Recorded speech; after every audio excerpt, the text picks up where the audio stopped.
এই ভিডিওতেও আমরা আরও কিছু পলিটিক্যাল বা পলিটিক্স রিলেটেড ভোকাবুলারি শিখব, যেমন প্রতিবাদ। প্রতিবাদকে আমরা ইংলিশে বলতে প্রোটেস্ট, আন্দোলন যেটাকে আমরা মুভমেন্ট বলতে পারি, যেমন বৈষম্য বিরোধী আন্দোলন ক্ষেত্রে আমরা মুভমেন্ট বলি। হ্যাঁ, অভ্যুত্থান, আপরাইজিং, অভ্যুত্থান, গণ অভ্যুত্থান বলি আমরা, ওটাকে মাস আপরাইজিং বলি। গণ মানে হচ্ছে মাস,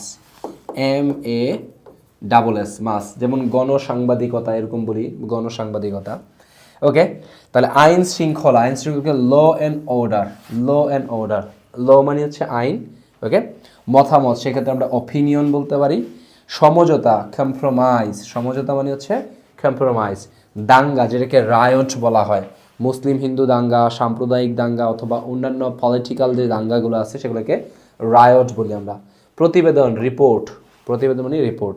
আলোচনা, ডিসকাশন। সমর্থন, একেবারে সহজ, সেটা হচ্ছে সাপোর্ট।